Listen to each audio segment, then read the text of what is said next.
द्रवित हो रहा है कृष्ण। राधा कहाँ से पाएगी ओ कृष्णा। राधा राधा राधा राधा कृष्ण कृष्ण कृष्ण। क्योंकि यही धर्म की,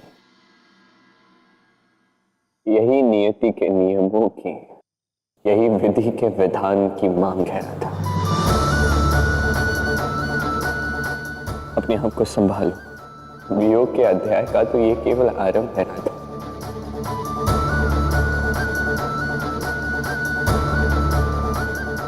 अभी तो मुझे वृषभान काका के मन में अपने लिए और क्रोध जगाना होगा।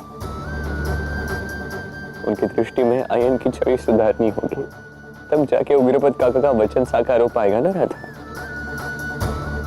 तब जाके तुम पुत्री धर्म निभा पाओगे।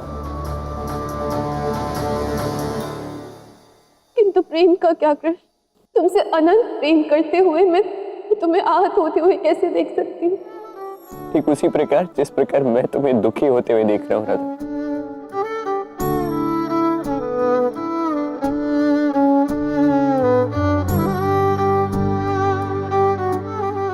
कोई और मार्ग नहीं है राधा, हमें ये करना ही होगा।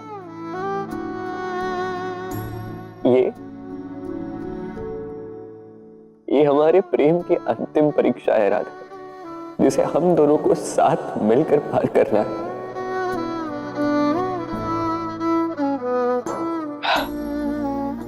चलो अब अपने हृदय को कठोर बना लो, अपनी संपूर्ण शक्ति जगा लो राधा, क्योंकि कल रात्रि जो होने वाला है उसके लिए तुम्हें सज्ज होना होगा। और अब तुम्हें टूटना नहीं है, अब तुम्हें इसमें अपने कृष्ण का साथ देना है राधा।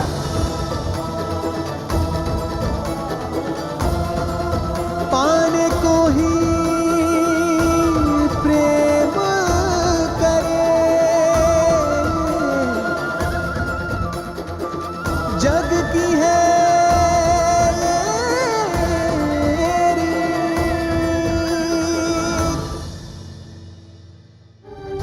राधा, तुम्हारे नेत्रों में ये अश्रु क्या हुआ?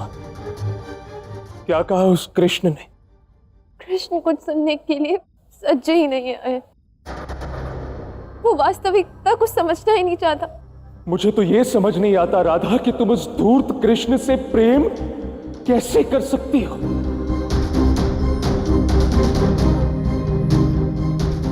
अब आज का प्रसंग ही ले लो। सबके मना करने के पश्चात भी कैसी निर्लज्जता से तुमसे मिलने चला आया। अपने से बड़ों का, यहां तक कि तुम्हारे बाबा के सम्मान से भी उसे कोई लेना देना नहीं है। पता नहीं राधा कि उस कृष्ण में तुमने ऐसा क्या देखा। मुझे तो वो कृष्ण कभी पसंद ही नहीं था। छलिया है वो, धूर्त, कपटी और मायावी है वो कृष्ण। नहीं है, कृष्ण इतना भी बुरा नहीं है। हाँ, उसने जो कुछ भी किया वो कहीं ना कहीं अनुचित था। और वो किंतु वो ये सब समझ ही नहीं रहा। रीतियों का नाम मानना तो बस एक बात है, किंतु रात्रि में अनेक कन्याओं के साथ कृष्ण रास भी करता है। अब तुम ही बताओ यार कि विवाह के पश्चात मैं ये सब कैसे सहन कर पाऊंगी। तुम मेरे मित्र हो, तुम ही समझाओ ना कृष्ण को। कदाचित तुम एक युवक की दृष्टिकोण से कृष्ण को अच्छे से समझा पाओ और संभवतः वो मान भी जाए।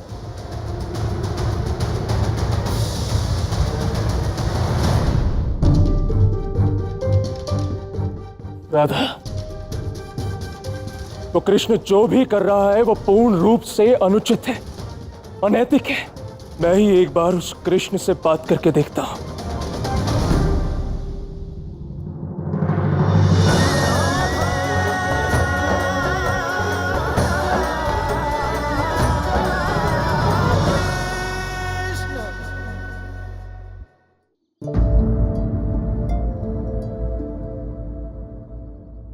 ये सब क्या है कान्हा?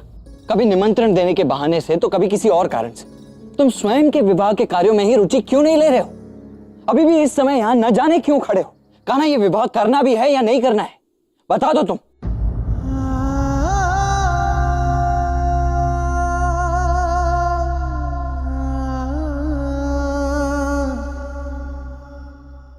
कान्हा, मैं तुम्हें यहां पर यह समझाने आया हूं कि तुम्हारे और राधा के विवाह में बस कुछ ही दिन शेष रह गए हैं। कुछ दिनों के पश्चात राधा सदा सदा के लिए तुम्हारे जीवन में आ जाएगी।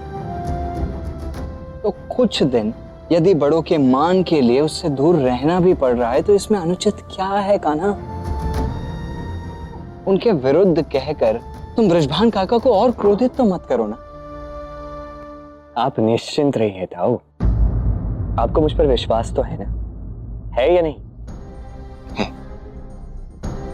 बस इतना जान लीजिए, जो भी मैं कर रहा हूं उचित ही कर रहा हूं। मैं सब संभाल लूंगा, ठीक है? ठीक है, यदि तुम कहते हो तो मैं चिंता मुक्त हो जाता हूं, किंतु ध्यान रखना इस चीज का। अच्छा चलो, अब घर चलो, मुझे बड़ी भूख लग रही। आओ।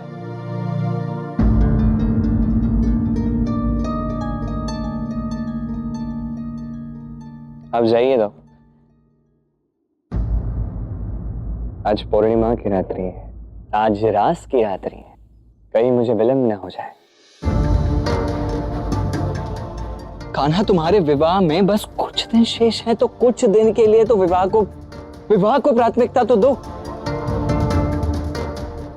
विवाह की अपनी प्राथमिकता है और रास की अपनी।